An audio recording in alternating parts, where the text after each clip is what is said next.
Olá, pessoal, bem-vindos a mais uma aula de processo penal. Nós estamos analisando os recursos em espécie do processo penal, um a um. Cada aula destinada, ao estudo de um recurso. Na aula passada, então, a gente iniciou o estudo da apelação e agora, na aula de hoje, a gente vai analisar o recurso em sentido estrito. Tá? Recurso em sentido estrito. Antes de entrar na análise do recurso em sentido estrito, na verdade, eu queria dizer duas observações. Primeiro, na sistemática adotada pelo legislador, então lá no Código de Processo Penal, vocês vão ver que os dispositivos do recurso em sentido estrito, eles vêm antes da apelação. Tá? Então, o artigo 581 traz as hipóteses do recurso em sentido estrito e o artigo 593 da apelação. Por que eu analisei com vocês primeiro a apelação? Primeiro porque é o recurso por excelência, o recurso ordinário por excelência, na área criminal, porque é o recurso cabível de decisões de condenação e de absolvição, então de decisões de mérito, que decidem o mérito condenando ou absolvendo alguém. Então, eu decidi analisar primeiro com vocês a apelação por esse motivo. Não se esqueçam que lá na apelação nós temos uma cláusula geral, que é chamada cláusula geral da apelação, que é o inciso 2 do artigo 593, tá? E aí hoje vai fazer sentido essa cláusula geral da apelação, porque a gente vai estudar o rese. Antes de estudar as hipóteses do rese, que são muitas, e eu não quero que esse vídeo fique muito longo, eu preciso só relembrar com vocês que existem 3 tipos de decisão judicial, de decisão que pode ser tomada pelo juiz no processo penal. E esses 3 tipos, essas 3 espécies de decisão, dessas 3, apenas duas têm algum caráter decisório, tá? Então, a gente precisa entender que dos despachos de mero expediente, não cabe recurso. Por quê? Porque não existe nenhum conteúdo decisório, em um despacho do juiz de cite-se, intime-se, abra-se vista ao ilustre representante do Ministério Público, abra-se desse vista a defesa, enfim. Os despachos de mero expediente, então, que compõem o processo penal, em grande quantidade, em grande medida, eles servem para dar o movimento ao processo penal. Então, na verdade, eles são uma grande comprovação do contraditório, do direito ao contraditório no processo penal. E aqui, falando a partir da defesa, nós só temos o direito a uma ampla defesa, eu só consigo reagir daquilo que eu tenho conhecimento. Então, contraditório e ampla defesa, eles são duas garantias, dois direitos que representam duas faces da mesma moeda. Eu só consigo me defender daquilo que eu tenho conhecimento, informação. Então, nesse sentido, os despachos de mero expediente servem para isso. Se o Ministério Público produz uma prova ou introduz alguma coisa no processo, o juiz, antes de decidir ou de falar sobre aquilo, ele precisa abrir vistas à defesa, em nome do contraditório na ampla defesa. Esses despachos, então, são irrecorríveis, porque eles não têm nenhum conteúdo decisório. Se a gente fosse, então, escalar nessa escala da hierarquia, ascender nessa escala da hierarquia das decisões judiciais, nós nos deparamos, então, com as decisões interlocutórias, que são as decisões proferidas ao longo do processo e que têm algum conteúdo decisório. Então, por exemplo, a decisão do juiz, ao analisar os requisitos da denúncia ou da queixa-crime, então o juiz analisa se estão presentes requisitos formais do artigo 41, analisa se estão presentes as condições da ação penal e ele recebe ou rejeita a denúncia ou queixa-crime, Isso tem um conteúdo decisório, porque dar início a um processo, receber uma ação penal, fazer a citação do réu, isso tem um conteúdo decisório. Isso é um despacho, ou melhor, isso é uma decisão interlocutória. E aqui já é possível, por ter um conteúdo decisório, já é possível se pensar em um recurso. Então, veja, dessas várias decisões interlocutórias que são proferidas pelo juiz ao longo do processo, são várias. Então, a decisão do juiz que reconhece uma incompetência do juízo, que reconhece, enfim, durante todo o processo, que decreta uma prisão, que concede fiança, são decisões que têm um conteúdo decisório, são chamadas de decisões interlocutórias, elas existem aos montes no processo e, resumidamente, o recurso em sentido estrito, então, é o recurso cabível dessas decisões, tá? E aí, acendendo ainda mais, nós temos as sentenças, né, as decisões que têm o conteúdo decisório de mérito, que condenam e que absolvem. Dessas decisões, essas decisões serão impugnáveis pela via da apelação. Então, agora a gente vai estudar o recurso em sentido estrito, só que, segunda grande observação, o recurso em sentido estrito, como eu disse para vocês, então, ele está destinado a impugnar a parte interessada determinadas decisões interlocutórias proferidas ao longo do processo. Por que determinadas? Porque não são todas.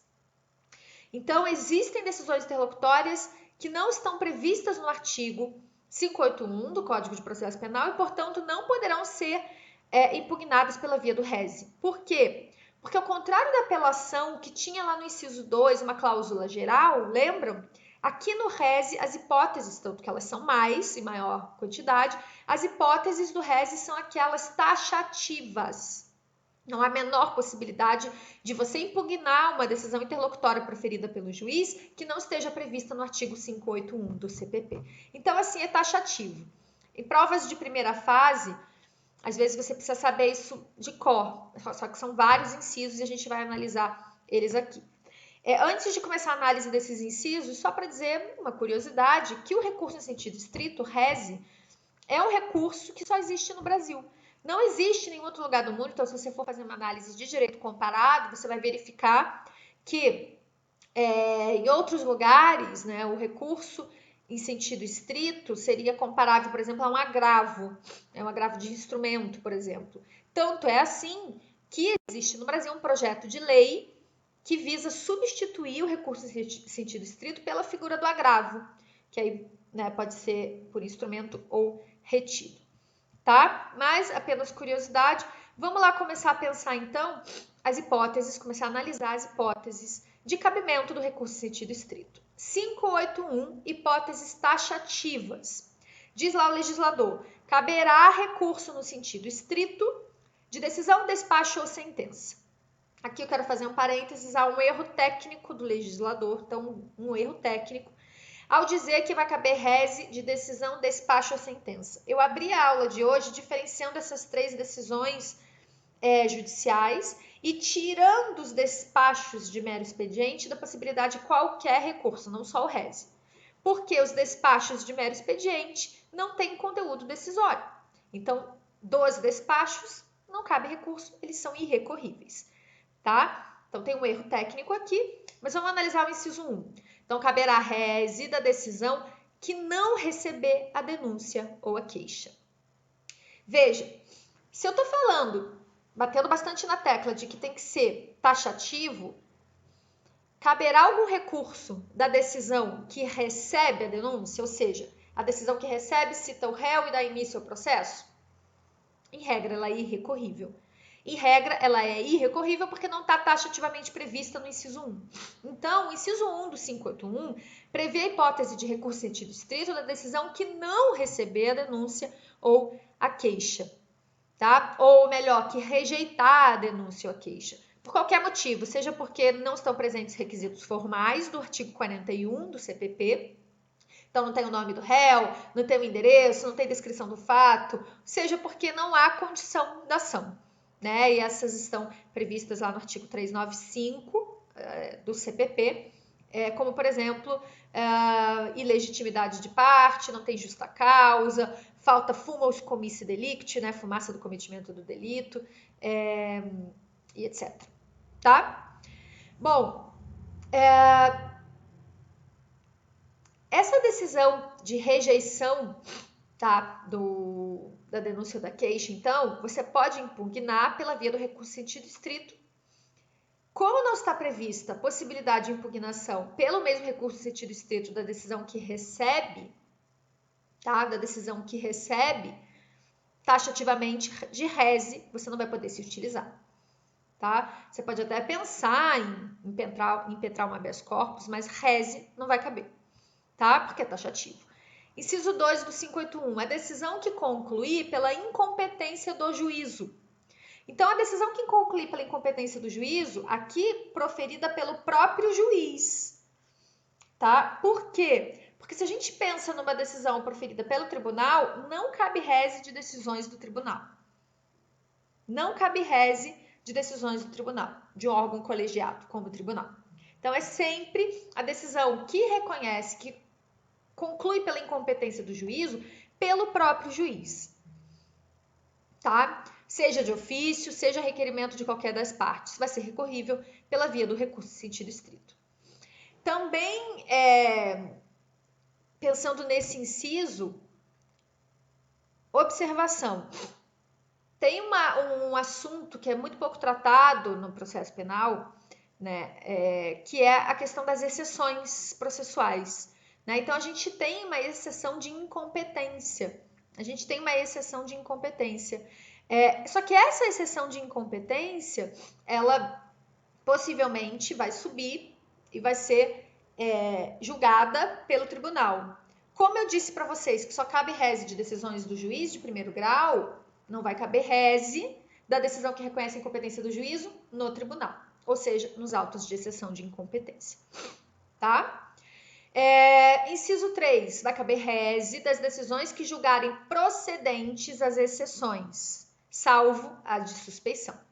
Então, as exceções processuais, esse assuntozinho que eu falei para vocês que é meio descuidado, né, na análise dos estudos de processo penal, elas estão previstas nos artigos 95 seguintes do CPP e são lá incompetência do juízo, já falei, litispendência e coisa julgada, ilegitimidade de parte e suspeição, tá? Cuidado, o inciso 3 taxativamente previu a possibilidade de você recorrer no sentido estrito dessas decisões que julgam procedentes essas exceções, ou seja, por exemplo, que reconhece uma litispendência, salvo a exceção de suspeição.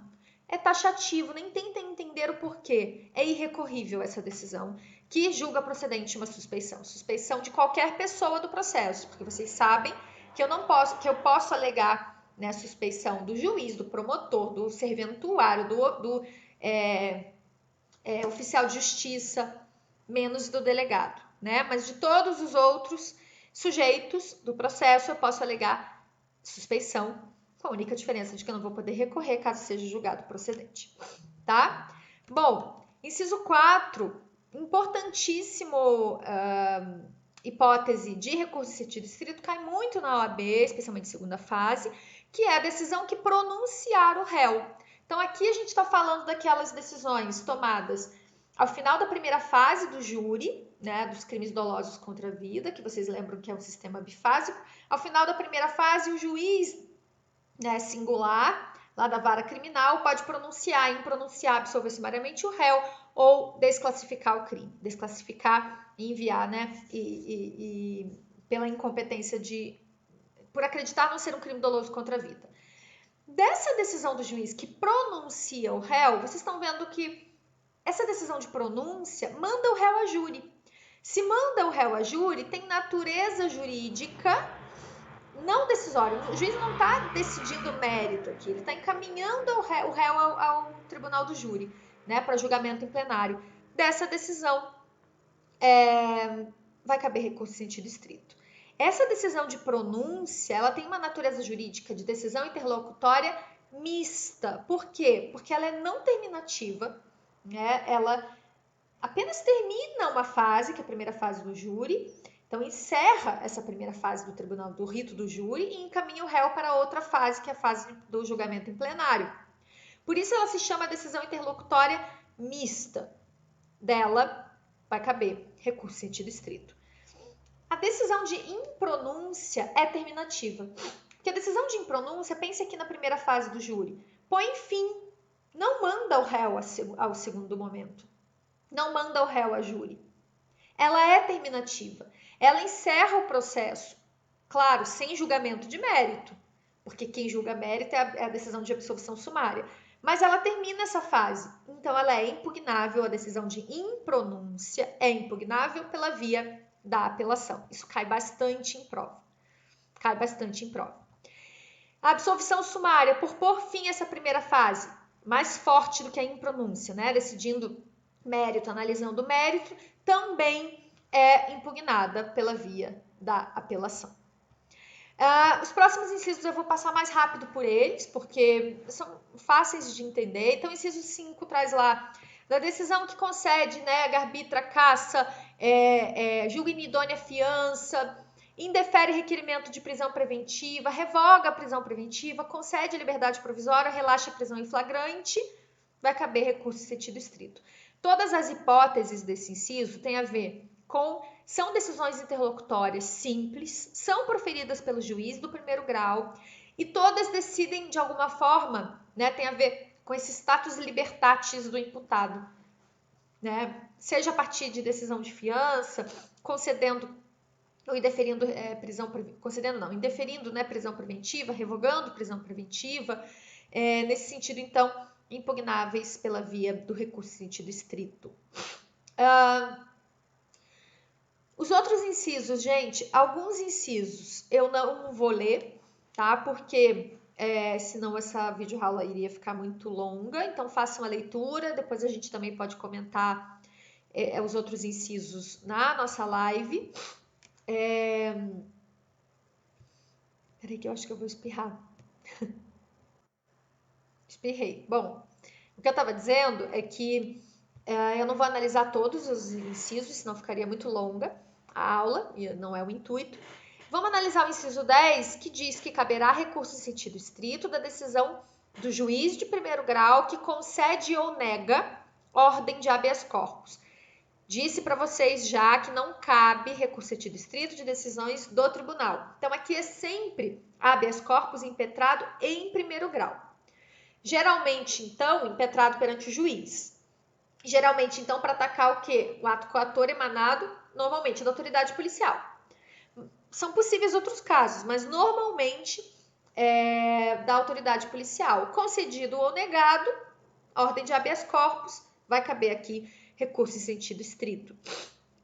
Alguns incisos depois desse trazem hipóteses equivocadas, equivocadamente previstas aqui como recurso em sentido estrito, mas que são decisões proferidas pelo juiz da execução.